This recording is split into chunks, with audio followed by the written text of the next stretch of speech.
कहते हैं ना, जीत कर हारने वाले को बाजीगर कहते हैं। नहीं नहीं नहीं नहीं, हार कर जीतने वाले को बाजीगर कहते हैं। आपने बिल्कुल सही सुना। और जो जीत कर हार जाए उसे टीम इंडिया कहते हैं। टीम इंडिया पहला टेस्ट मुकाबला जीतते जीतते रह गई। पहले दिन आप याद करिए, टीम इंडिया ऐसे मुकाम पर थी कि यहाँ से टेस्ट मुकाबला हारना मुश्किल ही नामुमकिन था। लेकिन हमारी टीम इंडिया की गेंदबाजी और हमारी टीम इंडिया की लोअर मिडिल ऑर्डर ने बेड़ा गर्क कर दिया है। जहां इंग्लैंड के लोअर ऑर्डर ने लगभग 150 रन बनाए थे, वहीं हमारी टीम इंडिया ने दोनों पारी में मिलाकर सिर्फ 71 रन बनाए हैं। पहली पारी में जब टीम इंडिया का स्कोर 430 रन था तब टीम इंडिया के 3 विकेट गिरे थे, लेकिन उसके बाद 41 रन पर टीम इंडिया के 7 विकेट गिरते हैं।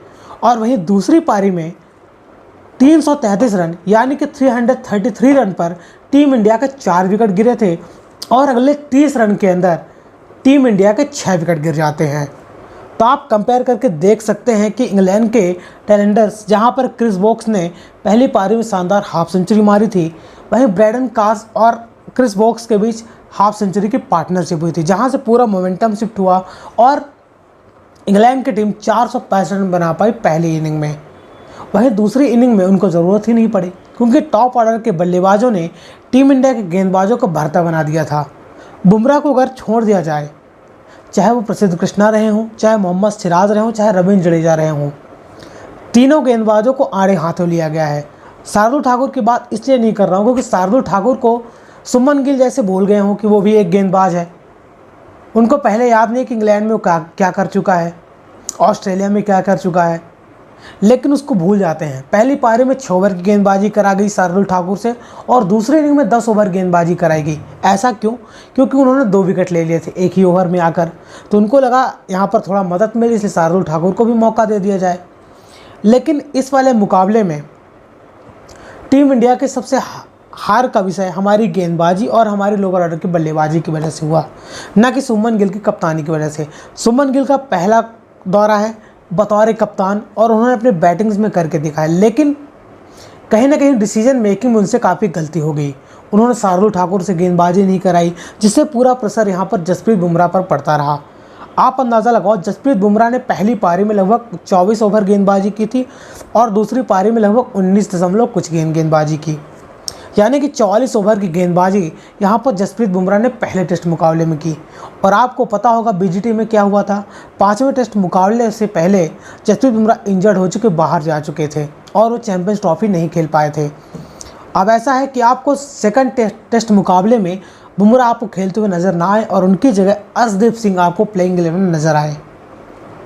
और वहीं आपको बता दें, प्रसिद्ध कृष्णा ने दोनों इनिंग मिलाकर 200 रन से ज़्यादा दिए हैं। भले ही उनको विकेट मिले हैं, लेकिन अब जब आप सामने वाले छोर 6 की इकॉनमी से रन दोगे तो सामने वाले बल्लेबाज पर प्रेशर तो पड़ेगा नहीं। उनको पता है कि बुमराह को छोड़ दिया जाए, चाहे सामने कोई भी गेंदबाज हो, रन आसानी से बना लेते हैं। और यही हुआ है, उन्होंने बुमराह को बहुत सही तरीके से टैकल किया, लेकिन सामने गेंदबाज ऐसे थे, चाहे वो सिराज रहे हों, चाहे प्रसिद्ध कृष्णा रहे हों, उनकी बॉल कहीं ना कहीं 2-3 बॉल ऐसी होती थी ओवर में जहाँ पर चौके मिल जाते थे। और बेन डकट ने जमकर चौके मारे हैं, चाहे वो प्रसिद्ध कृष्णा रहे हों, चाहे वो मोहम्मद सिराज रहे हों।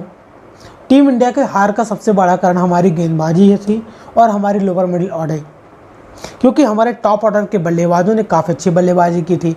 पहली पारी में जायसवाल ने सेंचुरी मारी थी, 101 रनों की पारी खेली थी। सुमन गिल ने 147 रन बनाए थे, वहीं ऋषभ पंत ने 137 रनों की पारी खेली थी, जिसकी बदौलत टीम इंडिया ने पहली पारी में 475 रन बनाए थे। यहाँ से ऐसा लग रहा था कि यह 100 रन 150 रन की लीड ले लेगी टीम इंडिया और दूसरी पारी में आकर 300 रन बनाएगी और 500 रन का टारगेट देगी तो टीम इंडिया आसानी से जीत जाएगी। लेकिन क्या हुआ? ऐसा बिल्कुल भी नहीं हुआ, क्योंकि पहली पारी में जब 430 रन पर टीम इंडिया के 3 विकेट गायब थे, उसके बाद आने वाले टाइम पर 7 विकेट गिर गए सिर्फ 41 रन पे। टीम इंडिया का पूरा मोमेंटम शिफ्ट हो गया। और आपको बता दें, जोश टंग ने आकर यह भी बोला था अगर 450 रन का लक्ष्य टीम इंडिया देती तो हम उसको चेस करने जाते। ये बेसबॉल का माइंडसेट है। बेसबॉल का माइंडसेट ये नहीं है कि हर बॉल पे चौके मारना है, हर बॉल पे छक्के मारना है, T20 क्रिकेट खेलना है। नहीं, उनका माइंडसेट भी है। उनके हर प्लेयर में ये क्षमता है कि वो मैच जिता सकते हैं। सीरीज शुरू होने से पहले सबको यही लग रहा था कि हमारी बल्लेबाजी काफ़ी कम एक्सपीरियंस है। हाँ, शुभमन गिल और ऋषभ पंत और केएल राहुल को छोड़ दिया जाए तो यहाँ पर चाहे करुण नायर हो, चाहे साई सुदर्शन हो, चाहे जायसवाल हो, इनको भी ज़्यादा एक्सपीरियंस नहीं है, लेकिन हमारी गेंदबाजी को काफ़ी एक्सपीरियंस है। 50 टेस्ट मुकाबले यहाँ पर बुमराह खेल चुके हैं, 40 टेस्ट मुकाबले मोहम्मद सिराज खेल चुके हैं और 81 टेस्ट मुकाबले रवींद्र जडेजा खेल चुके हैं। भले प्रसिद्ध कृष्णा नए हों, लेकिन लगातार आईपीएल खेलते हैं, डोमेस्टिक खेलते हैं और शार्दुल ठाकुर को भी एक्सपीरियंस है। पहले भी इंग्लैंड दौरा कर चुके हैं, ऑस्ट्रेलिया का दौरा कर चुके हैं, WTC फाइनल भी खेल चुके हैं। लेकिन हमारी सबसे बड़ी गलती क्या थी कि हमने प्रसिद्ध कृष्णा को वाइट बॉल आईपीएल के परफॉर्मेंस की वजह से हमने टेस्ट बॉल में डाल दिया।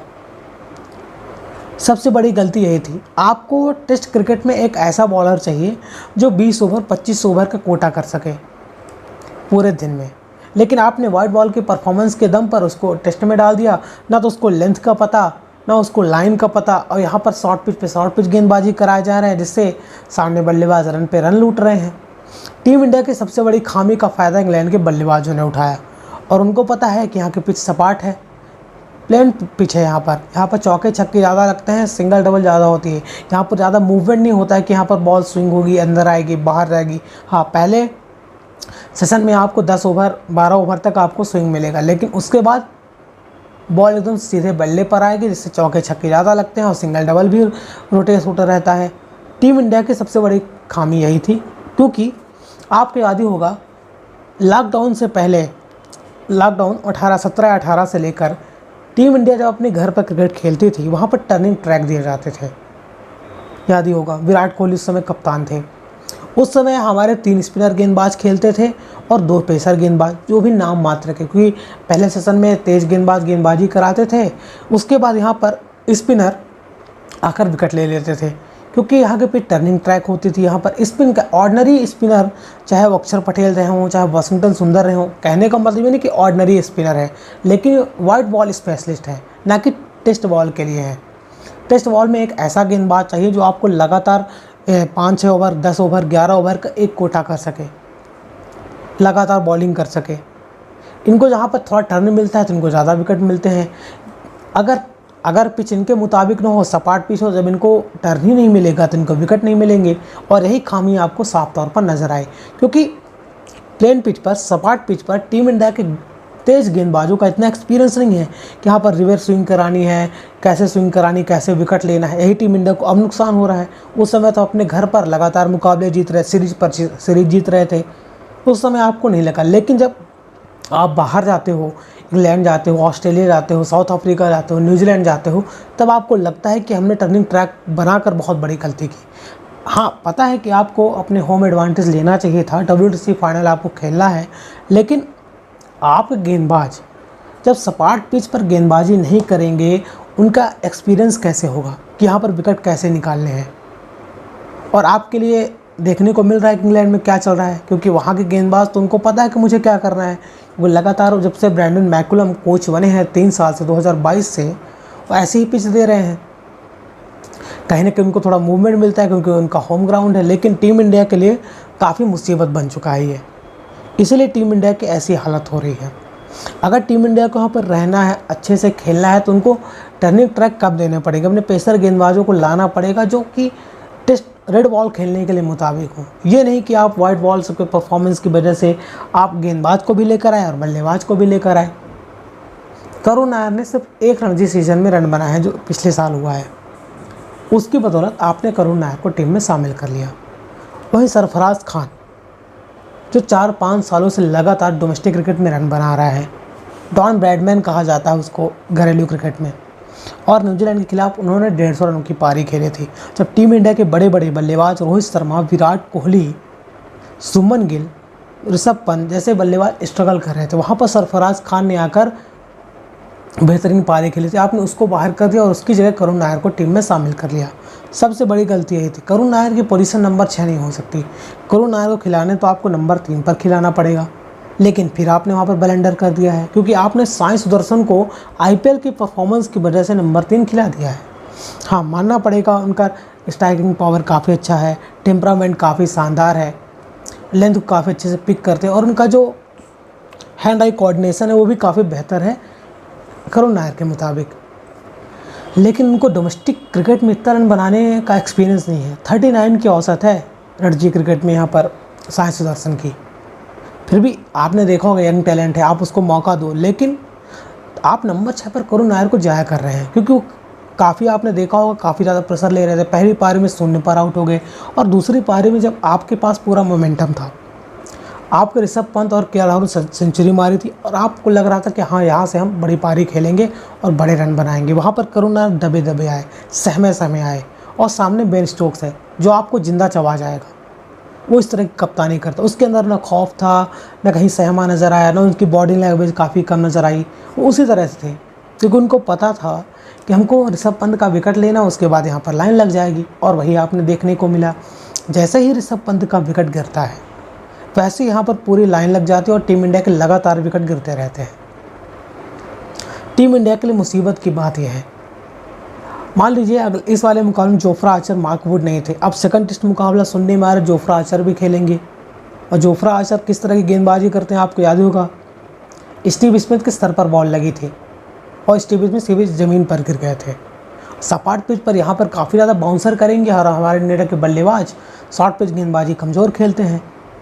तो आप अंदाज़ा लगाओ, जब इस टेस्ट मुकाबले बिना आर्चर के, बिना मार्क वुड के, बिना एंडरसन के, बिना ब्रॉड के टीम इंडिया के ऐसे हाल हैं, जब वो आ जाएंगे तो टीम इंडिया के कैसे हाल होंगे। तो अगर कंपेयर किया जाए, देखिए हमारी बल्लेबाजी पर जिस पर सवाल उठ रहे थे पहले सीरीज शुरू होने से पहले, अब दूसरे टेस्ट में सवाल नहीं होंगे क्योंकि आपके बल्लेबाज ने रन बना दिया। लेकिन आपके गेंदबाज सबसे बड़ी मुसीबत बन चुके हैं। देखिए बुमराह को आप 5 टेस्ट मुकाबले नहीं खिला पाओगे क्योंकि इंजरी प्रोन खिलाड़ी कभी कमर लेके बैठ सकता है। आप उस बड़े गेंदबाज को ऐसे अकेले लड़ाई करने के लिए नहीं भेज सकते, कोई साथ देने वाला चाहिए तो उसका साथ दे सके। एक छोर से बुमराह काफ़ी अच्छी गेंदबाजी कर रहा है, विकेट ले रहा है, प्रेशर डाल रहा है, लेकिन दूसरे छोर से मोहम्मद सिराज और प्रसिद्ध कृष्णा 6 की इकॉनमी से रन दे रहे हैं, वो भी टेस्ट मुकाबले में। भले दूसरी पारी में यहाँ पर मोहम्मद सिराज ने काफ़ी अच्छी गेंदबाजी करी, लेकिन पहली पारी में तो रन पड़े ना, बहुत रन पड़े, 6 की इकॉनमी से रन पड़े थे। यानी कि हमारे पास ऐसे गेंदबाज नहीं। मोहम्मद शमी भी थे, लेकिन मोहम्मद शमी इंजर में है, तो आप क्या करोगे।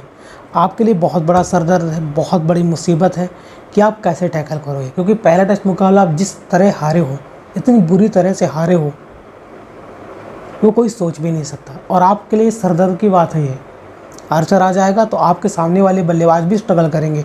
और शॉर्ट पिच पर यहाँ पर जायसवाल की कमज़ोरी आप साफ तौर पर देख चुके हो। साउथ अफ्रीका में जाकर स्ट्रगल किया था, यहाँ पर भी स्ट्रगल करेंगे। आप 1-2 बल्लेबाज के वजह से या फिर 1-2 गेंदबाज की वजह से टेस्ट मैच नहीं जीतोगे। अगर आपको टेस्ट मैच जीतना है तो आप 11 खिलाड़ी परफॉर्मेंस करने चाहिए, तभी आप टेस्ट मुकाबला जीत पाओगे।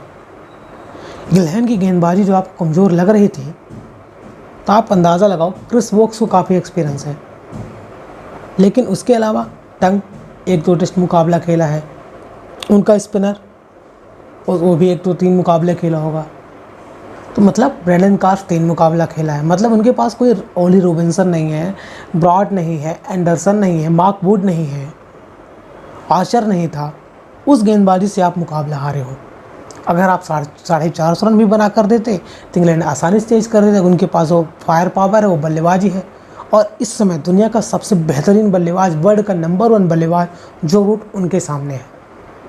जो रूट ने 36 सेंचुरी मारी है टेस्ट क्रिकेट में, 36 सेंचुरी। और आपके जितने बल्लेबाज हैं सभी बल्लेबाजों को मिला लिया जाए तो सिर्फ 29 सेंचुरी हैं। 29 सेंचुरी टीम इंडिया के सभी बल्लेबाजों का लगा लिया जाए तो, और 36 सेंचुरी अकेले जो रूट की है। और आईसीसी रैंकिंग में नंबर 1 पायदान पर है। और जिस तरह की बल्लेबाजी बेन डकट ने सेकंड इनिंग में करके दिखाई, वो करेजा दिखाया है कि आप गेंदबाजों को गेंदबाज नहीं समझ रहा था। गाजर मूली की तरह पेला है, आपको रख के चौके मारे हैं। दे स्वीप पे स्वीप मार रहा था, रविंद्र जडेजा उसको आगे बॉल फेंक रहे थे, रफ के चक्कर में वो स्वीप पे चौके मार रहा था, स्वीप पे चौके मार रहा था। तभी से रविंद्र जडेजा का लाइन लेंथ बिगड़ी और पीछे आ गए। रविंद्र जडेजा ने कुछ उखाड़ा नहीं है टेस्ट मुकाबले में। रविंद्र जडेजा आपको बेदम नजर आए, एक विकेट मिला, वो भी सेकंड इनिंग में बेन स्टोक्स का। उसके अलावा आपको स्ट्रगल करते हुए नजर आए, चाहे वो बल्लेबाजी रही हो, चाहे वो गेंदबाजी रही हो। टीम इंडिया के लिए बहुत बड़ा सर दर्द होने वाला है, क्योंकि आर्चर के आ जाने से उनकी गेंदबाजी में काफ़ी एक्सपीरियंस हो जाएगा। क्रिस वोक्स के साथ एक ऐसा गेंदबाज हो जाएगा जो विकेट टेकर गेंदबाज है और सामने वाले बल्लेबाजों को डरा कर रखेगा, सहम कर रखेगा। तो आप क्या करोगे, कैसे खोलोगे? 4 टेस्ट मुकाबले बचे हैं आपके। बुमराह के रहते आप टेस्ट मुकाबला हार गए हो, जब बुमराह नहीं रहेगा तब तो आपके क्या लक्षण होने वाले? आप कौन से गेंदबाज खिलाओगे? ना तो आपके पास मोहम्मद शमी है, ना आपके पास उमेश यादव है, ना आपके पास ईशांत शर्मा है। 2021 जब आपने सीरीज़ 2-1 से लीड की थी तो वहाँ पर मोहम्मद सिराज काफ़ी अच्छी गेंदबाजी की थी। लॉर्ड्स टेस्ट मुकाबला याद करो, आप 8 विकेट लेकर आए थे मोहम्मद सिराज, लेकिन तब के मोहम्मद सिराज और अब के मोहम्मद सिराज में ज़मीन आसमान का अंतर हो चुका है। वहाँ पर ईशांत शर्मा ने काफ़ी किफ़ायती गेंदबाजी की थी, मोहम्मद शमी ने काफ़ी किफ़ायती गेंदबाजी की थी, वो विकेट टेकर थे। थोड़ा मूवमेंट की ज़रूरत होती है मोहम्मद शमी को, और काफ़ी एक्सपीरियंस हो चुका है उनको। लेकिन प्रसिद्ध कृष्णा के भरोसे आप नहीं छोड़ सकते कि हम टेस्ट सीरीज जीत जाएंगे। यहाँ पर आपको ऐसे गेंदबाज चुनने पड़ेंगे जो आपको मुकाबला जिता सके, क्योंकि आपके बल्लेबाजों ने रन बनाया है, लेकिन आप मुकाबला हारे हो अपनी गेंदबाजी से और लोअर ऑर्डर के बल्लेबाजी से। नहीं तो ये टेस्ट मुकाबला आप अंदाज़ा लगाओ, टीम इंडिया की तरफ से 5 सेंचुरी लगी है, 5 सेंचुरी। दोनों पारी में ऋषभ पंत ने सेंचुरी मारी, जायसवाल, केएल राहुल और गिल ने मारी। 148 साल के टेस्ट क्रिकेट में इतिहास में ऐसा पहली बार हुआ है जब किसी टीम ने 5 सेंचुरी मारी हो और वह टेस्ट मुकाबला हारी हो। इतना बदतर रिकॉर्ड टीम इंडिया के नाम हुआ है। शर्म के डूबने वाली बात है ये कि 5 सेंचुरी मारने के बाद भी आप टेस्ट मुकाबला हार जाओ, और इतनी बुरी तरह से हार जाओ। एक तरफा तरीके से यहाँ पर इंग्लैंड ने आपको रगड़ा है और आपकी औकात दिखाई है कि बेटा तुम कितना भी जोर लगा लो, तुम्हारे अंदर कितना भी दम है, तुम कितने भी रन बना लो, तुम कितने भी विकेट ले लो, लेकिन मेरे घर में आकर तुम यहाँ पर दबदबा नहीं बना पाओगे। जो यहाँ पर टीम चौड़े में गई थी ना कि हम 471 रन बनाए हैं पहली पारी में, उन्होंने आपको चुल्लू भर पानी में डुबो दिया है जिस तरह की बल्लेबाजी उन्होंने की है। और ना फालतू में एग्रेशन दिखाए, ना बल्ला पटका, ना हेलमेट पटका, ना गुस्सा दिखाया, कुछ नहीं।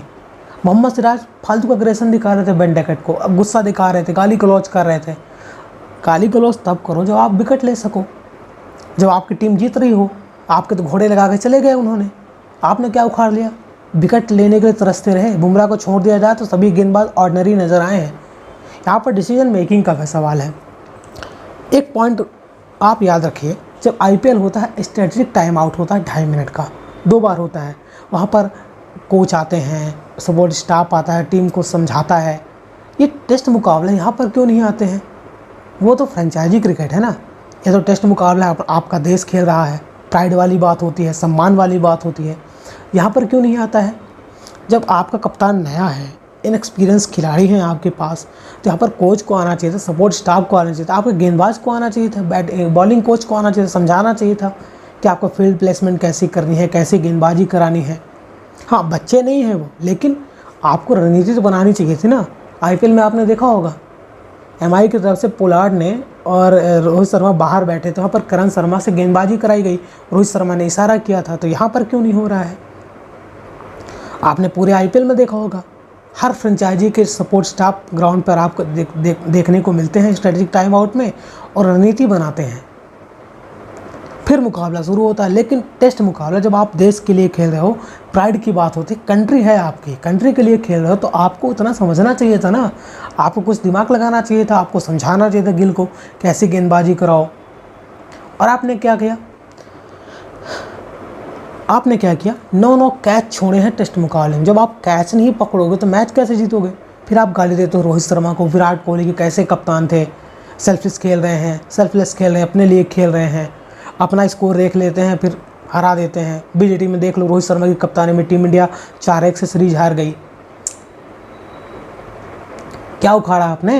यही गौतम गंभीर साहब बोल रहे थे, बहुत सारे सवाल उठ रहे थे रोहित शर्मा विराट कोहली पर। लेकिन आपको बता दें, रोहित शर्मा और विराट कोहली स्लिप पे खड़े होते थे, उनसे 9 कैच नहीं छोड़ते हैं, 1-2 कैच छोड़ जाते हैं बस। वैसे मोमेंटम बना कर रखते हैं, एक टीम को छोड़ संभाल कर रखते हैं। कोई खिलाड़ी गार्डन में घूमने नहीं आता है। रोहित शर्मा ने बिल्कुल सही कहा था कि गार्डन में घूमने वाले हैं, हाँ, आप शब्द का उपयोग किया था, लेकिन वो करने वाली बात है, क्योंकि आपके प्लेयर समझते ही नहीं हैं। यहाँ पर सुमन गिल कप्तान है, वही केएल राहुल प्लेसमेंट कर रहे हैं, इधर लग तू, इधर लग तू, इधर लग तू, ऋषभ पंत भी इधर लग तू, इधर लग तू, इधर लग तू। तो लीडर किस काम का? कप्तान आपको देखने के लिए बनाया गया है। जब आपकी रणनीति नहीं है, स्ट्रेटजी नहीं है कि आपको कैसे बॉलर को रोटेट करना है, कहाँ पर फील्डिंग लगाना है, जब दूसरे ही करना है तो आप कप्तानी दे दो, फिर आपके बस की बात ही नहीं है। तो ऐसे ही डिसीजन रहा। अगर आपके सपोर्ट स्टाफ, आपके पास कितने सपोर्ट स्टाफ है भाई, आपकी टीम से ज़्यादा आपके पास सपोर्ट स्टाफ है। आप हर बल्लेबाज की ताकत पर जाइए, उसके हिसाब से गेंदबाजी करिए। आप एक बात बताइए, इंग्लैंड के गेंदबाजों के पास हर प्लेयर के लिए रणनीति थी, स्ट्रैटेजी थी, उन्होंने उसी हिसाब से गेंदबाजी की और विकेट लिए हैं।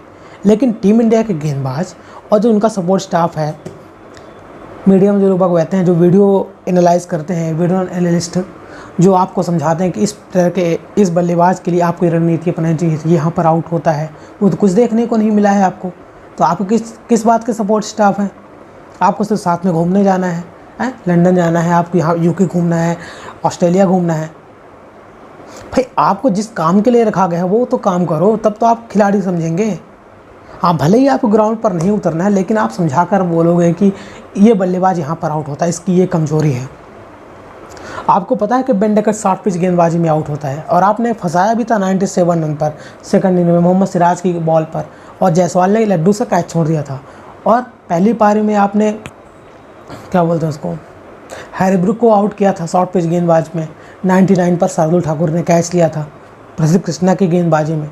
जब आपको पता है कि ये बल्लेबाज शॉर्ट पिच गेंदबाजी में आउट होते हैं तो उसको आपको करना तो चाहिए था, लेकिन आप उनसे रन खा लेते हो। फिर आपके अचानक से दिमाग में आता है, मतलब आप बाहर से समझा नहीं सकते हो। तो गौतम गंभीर किस बात के कोच है? आपने तो रोहित विराट को तो निकाल दिया, आपने तो रोहित विराट को निकाल दिया पूरा। अगर यही टेस्ट मुकाबले में रोहित विराट खेल रहे होते ना, तो सभी सवाल रोहित विराट से ही पूछे जाते, रोहित शर्मा की कप्तानी पे ही पूछे जाते कि आप के होने के बावजूद इतने सारे कैच कैसे छोड़ गए, आप इतने एक्सपीरियंस बल्लेबाज फिर भी आपकी टीम कैसे हार गई। पूरा ठीकरा उनके ऊपर फोड़ दिया जाता। लेकिन आप क्या करोगे? अब किसके ऊपर ठीकरा फोड़ोगे? गौतम गंभीर, शुभमन गिल, या फिर ऋषभ पंत पर, या फिर बुमराह पर? जिन्होंने किया है उस पर आप ठीकरा फोड़ोगे, जिन्होंने नहीं किया उसको आप क्या निकल जाएंगे क्या? जो रोहित विराट रहते थे ना, तो पूरा ठीकरा उन पर फोड़ दिया जाता था, बाकी सब प्लेयर फ्री हो गए। अब क्या करोगे? किसके ऊपर करोगे?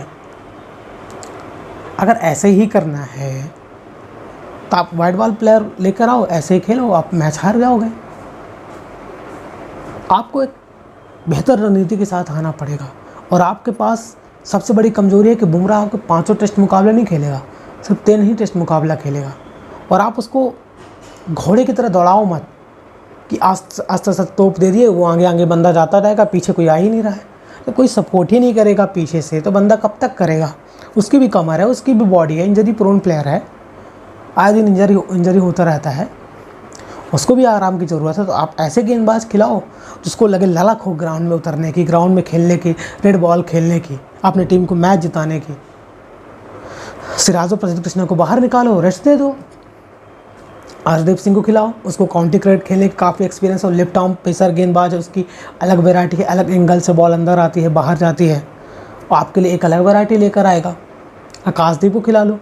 आकाशदीप के साथ आपने क्या किया है, बीजीटी में जब इंडिया ऑस्ट्रेलिया गई थी, वहाँ पर एक टेस्ट मुकाबला आकाशदीप का खराब हुआ था, वहाँ पर विकेट नहीं मिले थे, लेकिन किफ़ायती रहा था।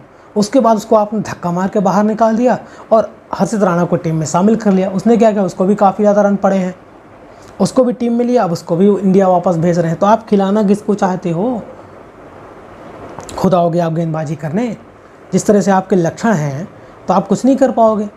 और ऐसे ही आपको, आप बोल रहे थे ना कि टीम इंडिया सीरीज जीतेगी, बराबरी करेगी, लेकिन वहाँ के क्रिकेट एक्सपर्ट क्या बोल रहे थे कि टीम इंडिया है सीरीज 4-1 से हारेगी। और आपको पता है जिस तरह के इनके लक्षण हैं, जिस तरह गेंदबाजी है, हो ना हो टीम इंडिया 5-0 से ना सीरीज हो रही। 5-0 तो लोडिंग हो चुका है, 5-0 तो लोडिंग हो चुका है कि यह सीरीज़ इंग्लैंड अपने नाम करने वाली है। लेकिन अगर आपको कुछ इज्जत बचानी है, देश के लिए खेलना है, प्राइड रखना है, तो कुछ आप दिमाग लगाओ, स्ट्रेटजी लगाओ, वीडियो एनालिस्ट को बोलो कि भाई ये कमियां हैं, आपकी क्या ताकत है, आपकी क्या कमजोरी, उस पर काम करो, उसके हिसाब से खेलो। फिर आप ब्लेम कर दोगे। बड़ी बड़ी बातें करते हैं गौतम गंभीर, हम ऐसा कर देंगे, ये कर देंगे, वो कर देंगे, घंटा कुछ नहीं कर पाए यहाँ पे, बस देखते रह गए। और आपको बता दें, जब से गौतम गंभीर कोच बने हैं, टेस्ट क्रिकेट की धज्जियाँ उड़ा दी उन्होंने। पहले न्यूजीलैंड ने पहले अपने घर में 3-0 से हार मिली, बीजीटी में अपना माथा फोड़ कर रहे हैं और यहाँ पर भी ऐसा हो रहा है। इसके पहले राहुल द्रविड़ कोच थे, उनके राज में तो ऐसा नहीं हुआ। लेकिन आपने किया क्या है, कहीं सवाल तो आपसे पूछे जाएंगे, क्योंकि देखिए भले ही गौतम गंभीर के आने के बाद टीम इंडिया ने चैंपियंस ट्रॉफी जीती, लेकिन आपकी वो टीम फिक्स थी, वो 2023 वर्ल्ड कप भी खेल चुकी, तो आपको कोई वाइट बॉल में दिक्कत नहीं होने वाली। आपकी असली दिक्कत रेड बॉल में होने वाली है, और आपके यहाँ पर एक्सपीरियंस नहीं है। ये आपके लिए बहुत बड़ा सरदर्द होने वाला है। सबसे बड़ा सरदर्द आपके पास रेड बॉल में ही होने वाला है। तो आपको ऐसे गेंदबाज और ऐसे बल्लेबाज और ऐसे ऑलराउंडर्स लेने पड़ेंगे जो आपको मैच जिता सके। 1-2 प्लेयर के बलबूते आप टेस्ट मुकाबले नहीं जीतोगे। T20 क्रिकेट नहीं है कि 1-2 प्लेयर ने अच्छा परफॉर्मेंस कर दिया, एक बल्लेबाज ने रन बना दिए और एक गेंदबाज ने 4 विकेट ले लिए, आप मुकाबला जीत गए। नहीं, ये टेस्ट मुकाबला है। यहाँ पर 11 के 11 प्लेयर अच्छा प्रदर्शन करेंगे। हाँ, ये नहीं कहता कि हर बल्लेबाज रन बनाए, हर गेंदबाज विकेट ले, लेकिन कोई ना कोई गेंदबाज विकेट लेगा, कोई प्रेशर बनाएगा, कोई रन आउट कर देगा, कोई कैच ले लेगा। ऐसे ही आपके टाइम का माहौल बनता है। अगर मान लीजिए यहाँ पर जायसवाल ने कैच ले लिया होता, भले ही वो 100 रन बनाए थे पहली पारी में, लेकिन कैच तो लेना पड़ेगा। आप 32 ही नहीं दिखा सकते हो, कैच छोड़ने के बाद ही कर दो आप कि 32 ही दिखा दो। टीम इंडिया का हार का कारण सबसे बड़ा ये भी था कि 9 कैच ड्रॉप किए हैं और एक रन आउट भी मिस किया है। अगर आपको ऐसे ही करना है तो आपको बाबा जी का ठुल्लू मिलेगा वहाँ से। ऐसे दांत निकालते गए थे, ही करते, दांत निकालते ही आओगे, फिर झुंझुना लेके बजाना आप ऐसे करके, क्योंकि आपकी बस की बात तो नहीं है जिस तरह से आप प्रदर्शन कर रहे हो, जिस तरह की आप क्रिकेट खेल रहे हो। इतनी उम्मीद थी, पहले दिन लग रहा था कि टीम इंडिया जीत जाएगी है मुकाबला, चौथे दिन तक लग रहा था कि टीम इंडिया मुकाबला जीतेगी, लेकिन 5वें दिन आते 5वें दिन जैसा है कि लग रहा था कि हाँ अब विकेट मिलेगा, अब विकेट मिलेगा, अब विकेट मिलेगा, हमारे गेंदबाज अच्छा प्रदर्शन करेंगे, लेकिन कुछ नहीं हुआ। पहले विकेट के लेकर सेकंड इनिंग में इंग्लैंड ने 188 रन बना दिए थे, 188 रन। पहला विकेट जैक क्रॉली का तब गिना है, और जैक क्रॉली फॉर्म में नहीं था, लेकिन उसको पता था कि अपने देश के लिए खेलना है।